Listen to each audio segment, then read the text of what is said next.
أعوذ بالله السميع العليم من الشيطان الرجيم بسم الله الرحمن الرحيم وصلى الله على رسول الكريم محمد بن عبد الله المصطفى خير الورى وعلى آله وصحبه وسلم تسليما كثيرا والحمد لله رب العالمين. نعوذ بالله من الشيطان الرجيم من همزه ونفسه. Chers frères et sœurs en islam, nous vous saluons avec meilleure des salutations. Salamu alaykum wa rahmatullah ta'ala wa barakatuhu. Nous remercions Allah, les omnipotents, les omniscients. Allah qui a créé toutes choses, Allah les créateurs, Allah les miséricordes d'Allah, de tout miséricorde d'Allah. Nous le remercions, nous le glorifions. Chers frères et sœurs en islam, n'oubliez pas que celui qui a créé, celui qui doit être adoré, celui qui doit faire la loi, et c'est vers lui que nous allons nous retourner, c'est Allah. Nous le remercions, nous le glorifions. Nous demandons à Allah subhanahu wa ta'ala sa bénédiction, salut, paix sur le prophète Mohammed sallallahu alayhi wa sallam, ainsi que sa famille et ses nobles disciples, et tous les disciples, femmes et hommes, et tous les musulmans et musulmanes, croyants et croyantes, et jusqu'au jour de la résurrection, qu'Allah nous pardonne tous. Chers frères et sœurs en islam, Allah subhanahu wa ta'ala a envoyé des prophètes, 124 000 prophètes, 313 messagers. Ils sont venus avec une seule parole qui est La ilaha illallah. À chaque prophète, son temps, on disait La ilaha illallah, Adam Rasulullah, La ilaha illallah, Idrissa Rasulullah, La ilaha illallah, Nuhu Rasulullah, La ilaha illallah, Ayuba Rasulullah, Salih Rasulullah, Oud Rasulullah, jusqu'on arrive à Ibrahim Rasulullah, La ilaha illallah, Moussa Rasulullah, Haruna Rasulullah, La ilaha illallah, Isa, Jésus Rasulullah, La ilaha illallah, Muhammad Rasulullah. Allah a envoyé tous les prophètes avec une seule parole. Ils sont venus avec une seule religion, car Allah dit Inna dina indallah al-Islam. La religion que moi, Allah, je considère chez moi comme une religion qui est récompensée comme adoration chez moi, Allah, est l'islam.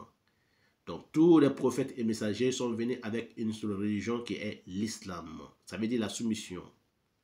Seulement qu'il y a les lois qui sont divergées.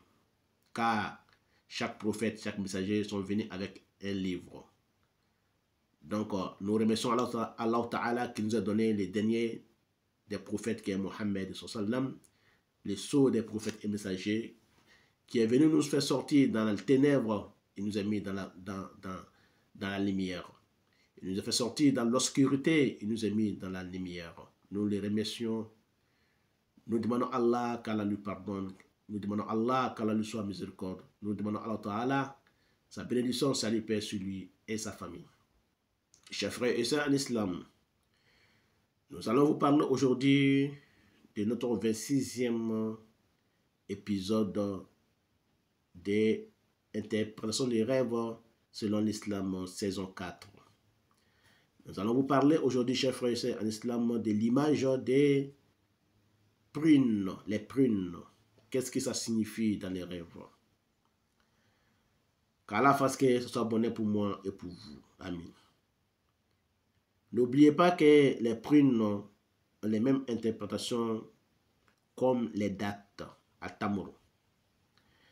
Donc, celui qui voit les prunes dans les rêves, ça nous parle des difficultés de subsistance de la personne.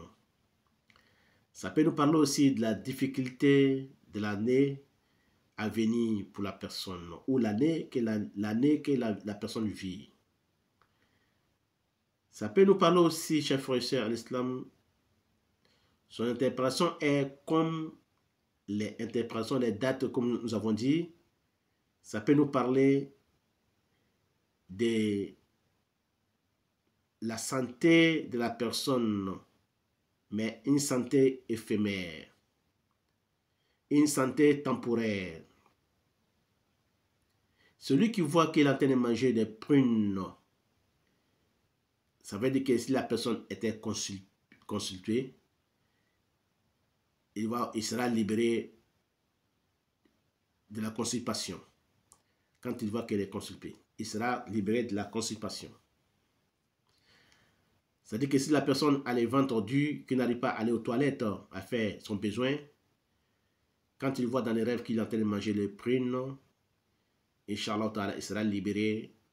Il sera libéré du fardeau qu'il porte de ne pas aller aux toilettes. Il sera libéré, Inch'Allah. Son ventre sera libéré. D'une part, ça nous parle de remèdes, ça nous parle aussi des médicaments. Les prunes nous parlent, chers frères et sœurs en islam, dans les rêves, d'une année peu fertile, d'une année peu bénéfique. Et son arbre nous parle d'un homme grand savant, grand intellectuel, son arbre. Ça peut nous parler aussi d'un homme bienfaiteur qui fait beaucoup d'efforts en aidant les gens, qui fait beaucoup d'efforts en venant au secours des gens. Ça peut nous parler aussi d'un grand commerçant qui fait le commerce sans bénéfice dans l'année ou dans les mois. Ça peut parler d'un commerçant qui a peu de bénéfices dans son commerce. Mais quand il voit qu'il rassemble beaucoup de primes dans un sac qu'il porte, ça veut dire que la personne, il portera son zakat au miskin. Il portera son zakat aux démunis, aux nécessités. Voilà l'interprétation des rêves de prunes qui est à peu près la même interprétation comme les dates. Qu'Allah fasse qu'elle soit bonne pour moi et pour vous dans ce monde de ci-bas et l'au-delà. Amen. Donc nous allons nous retrouver, chers frères et sœurs en islam, sur notre 27e épisode de 4 de saison 4. Nous allons parler de l'image de la pomme. La pomme et pommier. Qu'Allah fasse qu'elle soit bonne pour moi et pour vous dans ce monde du ci-bas et l'au-delà. Wallahu a'lam. C'est là qui c'est. Wassalamu alaikum wa rahmatullahi wa barakatuhu. Wa illa lika. À la prochaine.